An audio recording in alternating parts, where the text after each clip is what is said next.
আসসালামু আলাইকুম প্রিয় শিক্ষার্থী, আজকে আমি আলোচনা করব 4.3.2 নিয়ে। দেখো কি বলছে, read the given sentences in the left column and the respective tones in the middle columns। এই কলামের মধ্যে দেখো কিছু টেক্সট দেওয়া আছে এবং সেই কলাম অনুযায়ী এখানে টোন সিলেক্ট করা আছে। Now in pairs and group discuss and write in the next column how the statements gives the exact tone stated in the mid column. One is done for you, একটা তোমার জন্য করে দেওয়া হয়েছে। কি বলছে, বাম কলামে যে প্রদত্ত বাক্য এবং মাঝের কলামে দেওয়া সংশ্লিষ্ট টোনগুলো পড়ো। এখন কিভাবে সঠিক টোনটি মাঝের কলামে বর্ণনা করা হয়েছে, এই যে মাঝের কলামে যে টোন আছে এটি কীভাবে সঠিকভাবে বর্ণনা করা হয়েছে তা আলোচনা করো, জোড়া অথবা দলে আলোচনা করা এবং পাশের কলামে লেখো। একটি প্রয়োজন করে দেওয়া হয়েছে।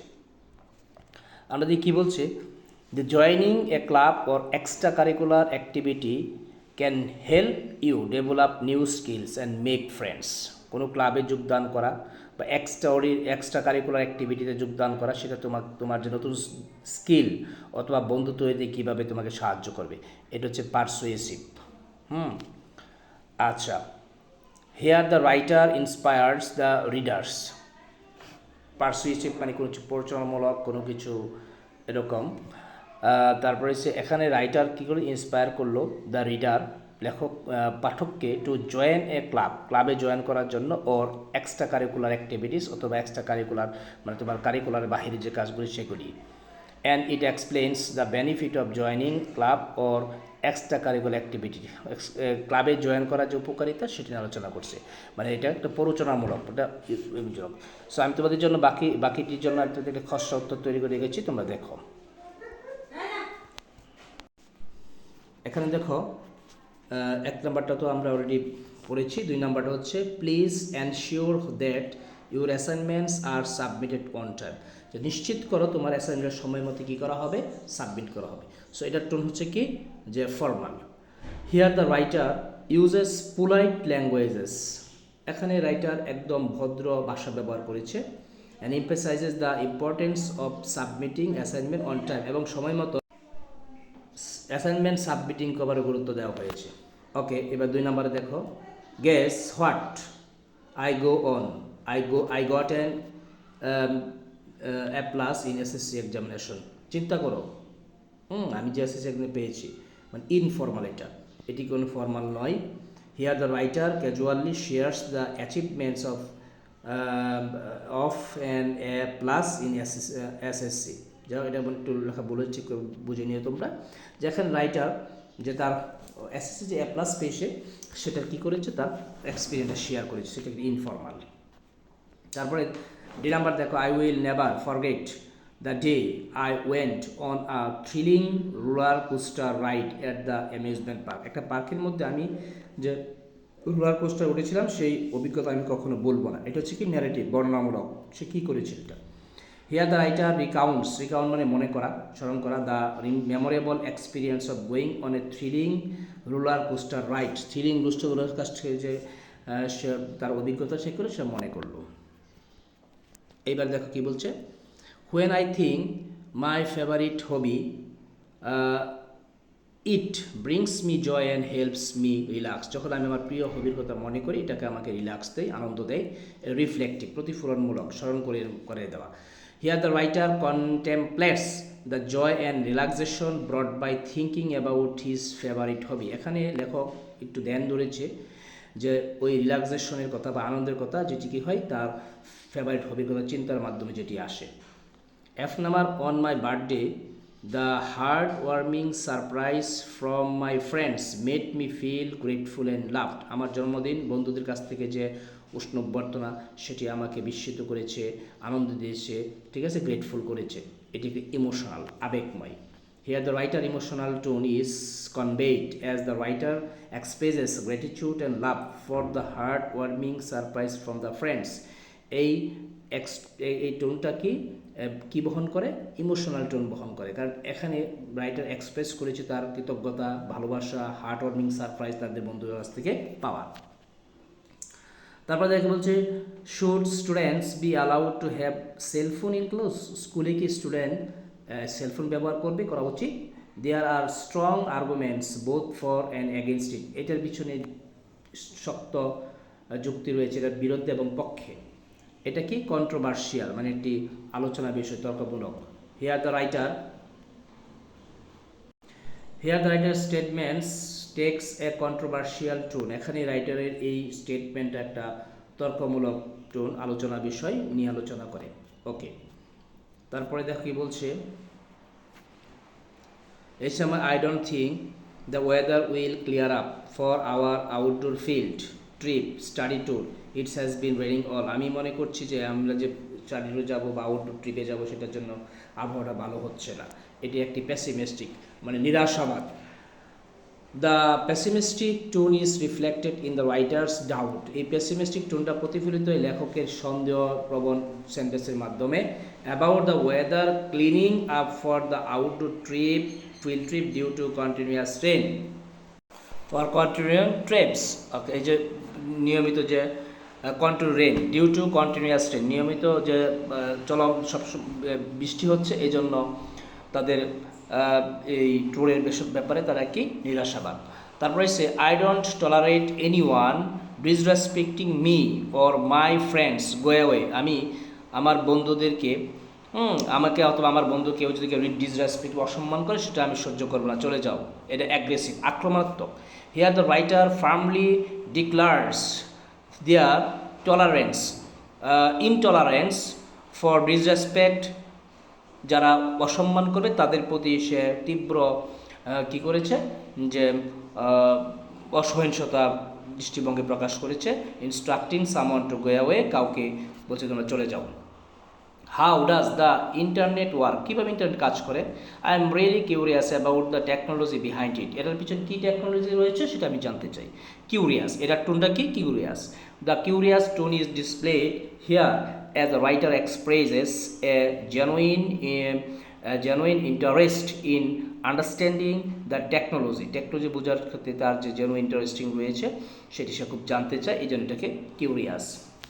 তো আশা করি তোমরা এক্সপিরিয়েন্স 4.32 বুঝতে পেরেছ। তো এরকম নতুন নতুন ভিডিও পেতে হলে তোমরা আমার চ্যানেলটাকে কী করো, সাবস্ক্রাইব করে রাখো। এখন আমি আলোচনা করব experience,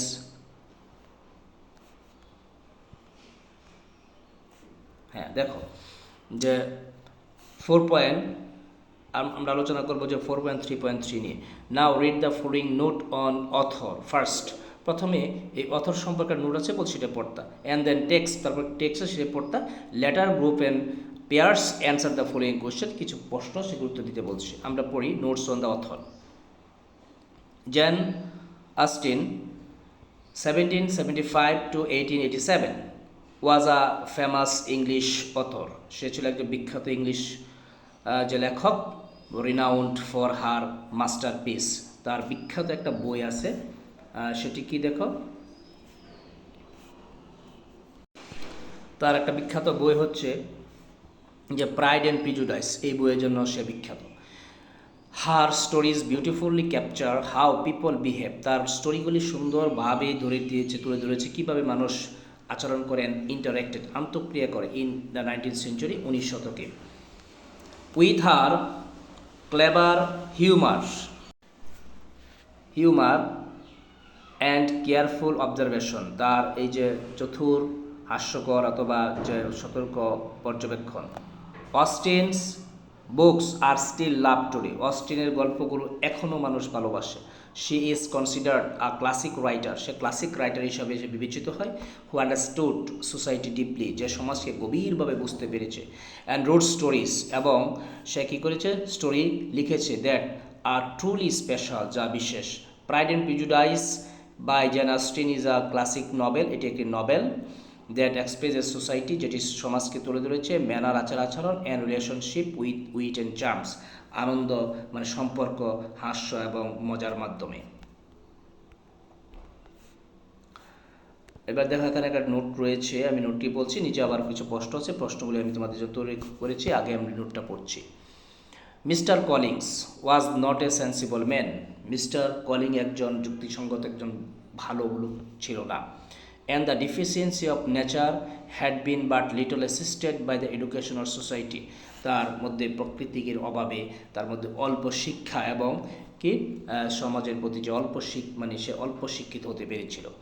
the greatest part of his life, তার জীবন অধিকাংশ সময় having been Spain under the guidance of N illiterate and miserly father's, তার জীবন অধিকাংশ সময় কেটেছে অশিক্ষিত এবং কৃপণ বাবার অধীনে। অ্যান্ড যদিও he belong to one of the university, যদিও সে একটা ইউনিভার্সিটির অন্তর্ভুক্ত হয়েছিল, he had merely kept the necessary terms, সে যে প্রয়োজনীয় কিছু কাজই সে একটা ইউনিভার্সিটি করতে পেরেছিল without forming at in any useful acquaintance, তাদের মধ্যে কোনো প্রকার যে সুসম্পর্ক হইতে ছাড়া সে শুধু প্রয়োজনীয় কাজটি ইউনিভার্সিটি করেছিল। The subjection in which his father had brought, যে অধীনস্থতা তার মধ্যে তার বাবা নিয়ে এসেছিল, হিম ব্রট আপ, যে অধীনস্থতার মধ্যে তার বাবা তাকে যে লালন পালন করেছিল, এনেছিল মানে লালন পালন করেছিল যে অধীনস্থতার মধ্য দিয়ে, had given him originally great humility of manner, তার মধ্যে একটা মানবিক ম্যানার তৈরি হয়েছিল। বাট কিন্তু it was now a good deal counteracted by the self conceit of a weak head, কিন্তু তার এই দুর্বল মাথার জন্য, অবুদ্ধির জন্য সে কিলো এটি তার এই সুন্দর ম্যানারটাকে সে আত্মহংকারে পরিপূর্ণ করলো। আচ্ছা, তারপর হচ্ছে লিভিং ইন এন রিটায়ারমেন্ট, যখন সে নিঃসঙ্গ জীবনযাপন করতে লাগলো। And the consequential feelings of early and unexpected prosperity, মানে অপ্রত্যাশিত যে সফলতার জন্য তার মধ্যে একটা আত্মহমিকা চলে আসলো। A fortunate chance had recommended him to lady Catherine de Bourgh, একটা অস্বাভাবিক সুযোগ ক্যাথরিন লেডি ব্রোর সাথে তাকে দেখা করে দিয়েছিল। When the living of Hunsford was vacant, যখন হান্সফোর্ড বাড়িটা খালি ছিল, যখন সেখানে বসবাস করতো, তখন লেডি ব্রোর সাথে তার দেখা হতো। And the respect which he felt for her high rank, যে সম্মান সে তার জন্য অনুভব করতে সেটি অনেক উঁচু। And his veneration for her as his patroness, তার পৃষ্ঠপোষী হিসেবে যার জন্য যে ব্যানারেশন সম্মান ছিল, এটার জন্য সে অত্যন্ত হাই সম্মান ফিল করতো। Mingling with a very good opinion of himself, তার মধ্যে একটা অত্যন্ত উচ্চমানের মতামত মানে দৃষ্টিভঙ্গি চলে আসলো। Of his authority as a clergyman and his right as a rector made him altogether a picture of pride and obsequiousness, self-importance and humility, তার মধ্যে এই চিন্তা ভাবনাগুলি কী করলো, একসাথে তৈরি করলো অহংকারী, হ্যাঁ, তারপরে ছোটকারী, যে নিজে গুরুত্ব মনে করা অথবা মানবিক সব চরিত্রে কী করলো, তার মধ্যে একটা মিশ্রণ ঘটলো। এবার দেখা এখানে কিছু প্রশ্ন রয়েছে। How was Mr Collins childhood কীরকম ছিল, আমি এই প্রশ্নগুলির উত্তর তোমার জন্য তৈরি করে রেখেছি, তোমরা দেখো। এক নম্বর হচ্ছে how was Mr Collins childhood, Mr Collins চাইল্ডহুডটা কেমন ছিল। Mr Collins childhood was no great ছিল না। He looked sensible guidelines and it was spend under the influence of an illiterate and miserly fathers, ঠিক আছে, সেন্সিবল ছিল না, but সে তার অশিক্ষিত এবং কৃপণ বাবার অধীনে সে বড় হয়ে উঠছে। How did Mr Collins father influence him, কীভাবে কলিংসের বাবা তাকে প্রভাবিত করেছে। His father's upbringing initially gave him great humility, তার বাবা যে প্রাথমিকভাবে বেরিয়ে তুলেছিল একজন হিউমিলিটি, সে একজন মানবিক হিসাবে, বাট কিন্তু লিভিং ইন এ রিটায়ারমেন্ট, নিঃসঙ্গ জীবন, অ্যান্ড আনএক্সপেক্টেড প্রসপারিটি, অপ্রত্যাশিত যে সফলতা তাকে কী করলো, lead to a mixture of pride and self conceit, যে অহংকার এবং আত্মহংকার দিকে নিয়ে গেল। What lucky event introduce mister Collins to lady Catherine de Bourgh, কোন জিনিসটা এই লেডি ক্যাথরিন বিউর সাথে তাকে দেখা করে দিয়েছিল। A fortunate chance recommended him to lady Catherine when the living of Hunsford became, একটা ফরচুনেট ভাগ্যমতো একটা সুযোগ তাকে লেডি ক্যাথরিনের সাথে দেখা করেছিল যখন সে হ্যান্সফোর্ডে একা বসবাস করতো, যখন খালি হয়ে গিয়েছিল একটা বসতি। What does a mix of pride and humbleness, self-importance and obedience tell us about Mr. Collins? আচ্ছা, কোন জিনিসটা যে mix of pride and humbleness মানে অহংকার এবং নম্রতা, সেলফ ইম্পর্টেন্স আত্মগুরুত্ব এবং ওবিডিয়েন্স তার বাধ্যতা ইত্যাদি আমাদেরকে মিস্টার কলেজ সম্পর্কে বলছে, কোন জিনিসটা। It suggest he is a complex character, একটা জটিল ক্যারেক্টার এটা দিয়ে বোঝাচ্ছে। His personality is influence by his upbringing and social status, তাকে বেড়ে ওঠা এবং সামাজিক মর্যাদা তার ব্যক্তিত্বকে প্রভাবিত করেছে। Creating a balance between pride and humility, যার মধ্যে সে অহংকার এবং মানবতা দুইটাই সৃষ্টি করেছে, সেলফ ইম্পর্টেন্স অবিডিয়েন্স সৃষ্টি করেছে। What ideas about society might the author be expressing through কলিংয়ের মাধ্যমে সমাজের কোন আইডিয়াটা লেখক তুলে ধরেছে। Through Mr. Collins, the author seems to be exploring the impact of social class, education, and upbringing on an individual's characters, reflecting the complexity of 19th century. 19 শতকের যে তোমার জটিলতা সেটি তার মধ্যে তুলে ধরেছে। সেখানে সোশ্যাল ক্লাস তুলে ধরেছে, এডুকেশন তুলে ধরেছে, বেড়ে ওঠা তুলে ধরেছে একটা ব্যক্তির চরিত্রের মধ্যে, হ্যাঁ, যা 19 শতক হয়েছিল এই দিকটি সে তুলে ধরেছে। আশা করি তুমি টপিকটা বুঝতে পেরেছ। তো তোমরা আমার চ্যানেলটাকে সাবস্ক্রাইব করে রাখবে, আমি পরবর্তী ভিডিওতে 4.3.4 নিয়ে আলোচনা করব। ওকে, আজকে এটুকুই, ভালো থেকো।